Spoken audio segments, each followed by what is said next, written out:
Welcome back to the Deep Dive. It is Wednesday, February 4th, 2026. Yeah. And if you've been online this morning, you've probably seen it. A distinct sense of panic radiating from the Beltway. Oh, yeah. The Congressional Budget Office, the CBO, just dropped its budget and economic outlook? And it is. Not pretty. No. It's the annual physical for the American economy. And to put it bluntly, the doctors are looking at the chart and just shaking their heads. Shaking their heads might be the understatement of the year. We are going to wade through these numbers, and trust me, they are staggering. But before we do that, I want to go back in time. Okay.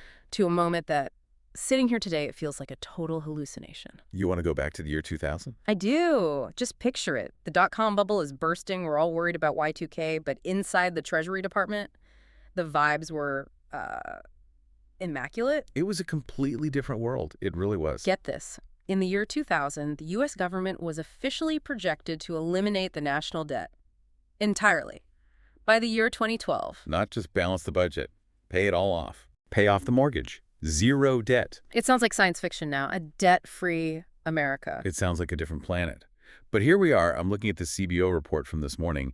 And instead of zero, the debt held by the public is, what, hovering near 100% of our entire GDP? And it's on track to hit 118% by 2035. That's a historic number, right? It's higher than the debt load during the Great Depression. It's even higher than the absolute peak of World War II. So the mission for this deep dive is pretty simple. How do we blow it? I mean, how do we go from a $237 billion surplus in 2000 to a projected deficit of $1.9 trillion for this year? Well, it's much more interesting than just bad luck or, blaming one president. It's a story of a fundamental structural shift. It's really a tale of two budgets. Okay, so let's start with that first budget, the good old days of the late 90s. Although reading through the sources, it doesn't sound like they felt like good times when the choices were being made. Not at all. We look back at the Clinton years as this golden era, but the politics were brutal. The Treasury archives show just how hard-fought that surplus was, especially the 1993 deficit reduction package. I was reading about that vote. It passed the House by, what was it? Exactly, one vote, 218 to 216. One vote. And in the Senate. A dead tie. Vice President Al Gore had to come in and cast the tie-breaking vote. Wow. And this was not a popular bill. It was tax hikes and spending cuts. Which is usually a recipe for losing your job in Washington. And they did. The Democrats lost control of Congress in the next midterm, largely because of this. The rhetoric was just off the charts. Oh, completely. There was a congressman at the time who famously called the plan the Dr. Kevorkian plan for our economy. Dr. Kevorkian, as in assisted suicide for the economy. Right. The prediction was that this would kill growth. Stone dead. But looking at the scoreboard, that was just completely wrong. By 2000, unemployment was at a 30-year low. We had that huge surplus. So what happened? Was it just the internet? Boom? The tech boom certainly helped. It poured revenue into the Treasury, no question. But you can't just credit the economy. It was specific, really painful policy choices. Like the tax hikes. You had tax hikes in 1990 under George H.W. Bush, which probably cost him his re-election, and then again in 93 under Clinton.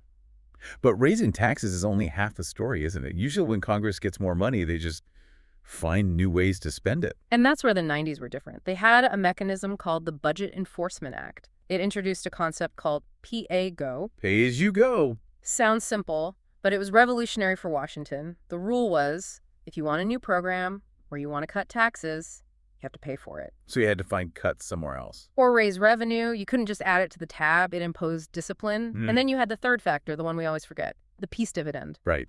The Cold War ends. The existential threat of the Soviet Union just vanishes. So defense spending drops, and it drops significantly. You have this perfect trifecta: higher revenue, capped spending, and lower military needs. And there was a weird accounting shift, too, something about locking away Social Security. This is a crucial piece of it. In '99, the focus shifted from balancing the unified budget to balancing the on-budget account. Okay, break that down for us. The unified budget counts everything, including the big surplus from Social Security taxes. And for decades, politicians used that Social Security money to kind of hide the deficit in the rest of government. So they were raiding the retirement fund to pay the bills. Basically. In '99, they stopped. They locked away the Social Security surplus and dedicated it to paying down debt. It raised the bar, and it worked. And then The U-turn. The great unraveling. I mean, between 2001 and 2008, a projected $5.6 trillion surplus turned into a $6.1 trillion deficit. That's an $11 trillion swing. How do you even lose $11 trillion? It was a perfect fiscal storm, and it was really driven by four specific things. But the first was just a total philosophical shift on taxes. The Bush tax cuts, Okay. 2001 and 2003. Right. And the supply side argument was that the surplus was actually a bad thing, that the government was taking too much money out of the economy. The whole "it's your money" argument. Exactly. And the idea was that cutting taxes would stimulate so much growth, it would actually replace the lost revenue. And there was the starve the beast theory too, right? That was the political play. The idea that if you cut revenue deep enough, you'd force Congress to shrink the government because there's just no money left to spend. So did the beast starve? The beast did not starve. The beast put on weight. The CBO data is really clear on this. The tax cuts were extraordinarily expensive. They didn't pay for themselves. They just blew a hole in the budget. And that hole was about to be filled with dynamite. The second driver, the wars. The peace dividend just evaporated on September 11th, 2001. Defense spending doubled, from about $300 billion in 2001 to $600 billion by 2008. And unlike previous wars, we didn't raise taxes to pay for it. We cut them. We fought 2 wars entirely on credit. And then you have driver number 3, which often gets forgotten, Medicare Part D. The prescription drug benefit in 2003. A massive expansion of the safety net. And it was passed by a Republican Congress, signed by a Republican president, but they didn't include any way to pay for it. It was completely unfunded. So we have less money coming in, massive military spending, a huge new entitlement program, and then the floor just falls out. Driver number 4, the Great Recession. 2007 to 2009, the housing bubble bursts. Revenue falls off a cliff, and safety net spending just soars. You know, it's interesting. I saw a counterpoint from the Cato Institute. They looked back at those 90s deals, the ones we just praised, and called the 1990 deal the crime of the century. That's the libertarian critique, right?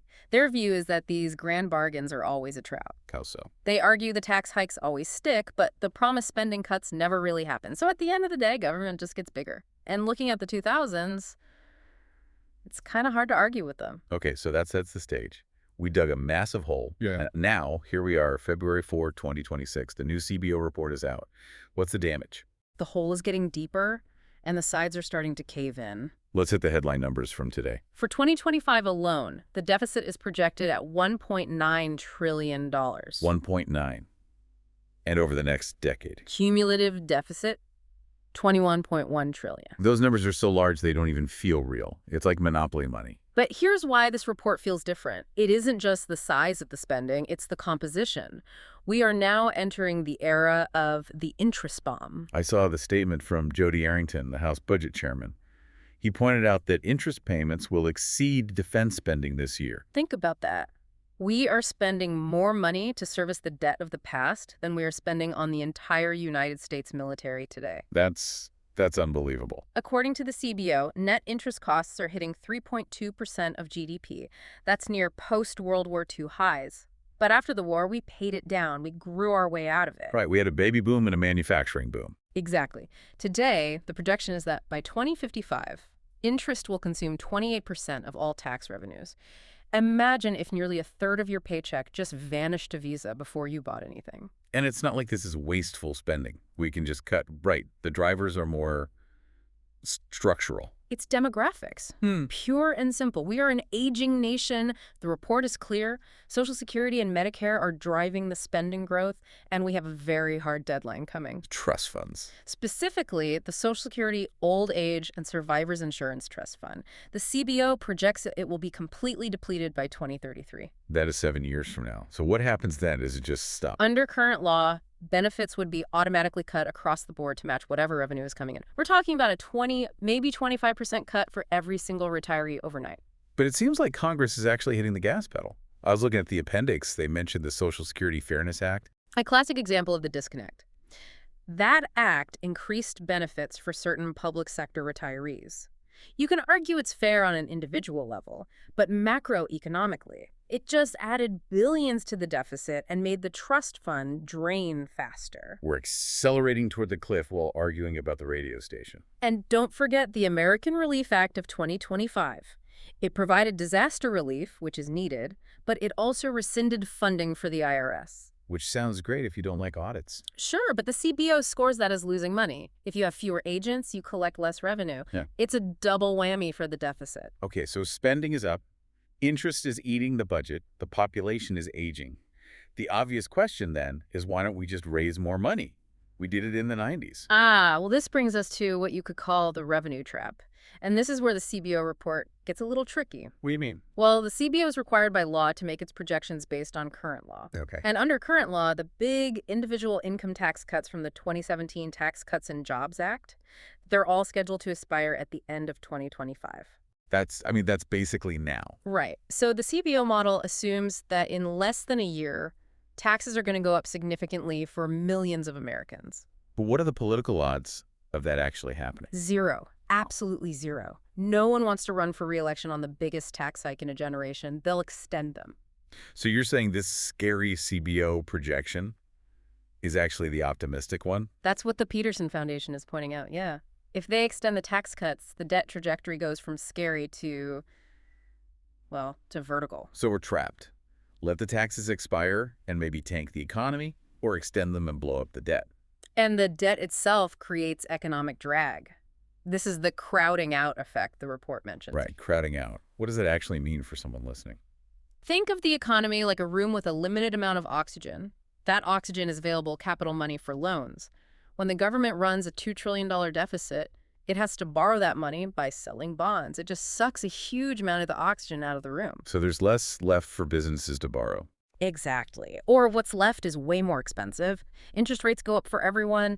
The factory doesn't get built. The startup doesn't get funded. The CBO projects real GDP growth will slow to just 1.8% in 2026, partly because of this. So government borrowing cannibalizes private growth? It creates a slow-motion stagnation. And the ultimate risk, of course, is a full-blown fiscal crisis. Where investors just lose confidence. They stop buying our debt, or they demand insane interest rates. The dollar could collapse, inflation could spike. It wouldn't be a slow decline, it would be a sudden stop. Wow. We have covered a huge amount of ground. From the fiscal Kevorkianism of the 90s, where discipline actually worked, to the U-turn of the 2000s, to this interest bomb we're staring at now. It is a sobering journey. We traded the difficult choices of the 90s for the easy choices of the 2000s, and, well, now the bill has arrived. It really makes you rethink those good times.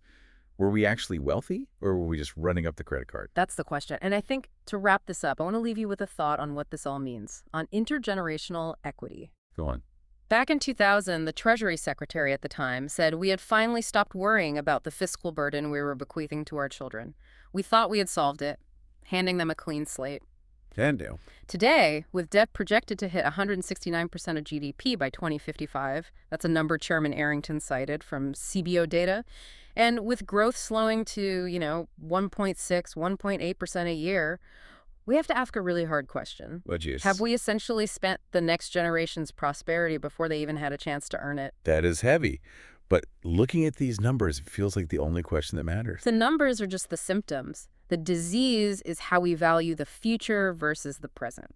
Well, on that cheery note, we're going to wrap this deep dive. The numbers are daunting, but understanding them is the first step. Thanks for listening, and we'll catch you on the next one.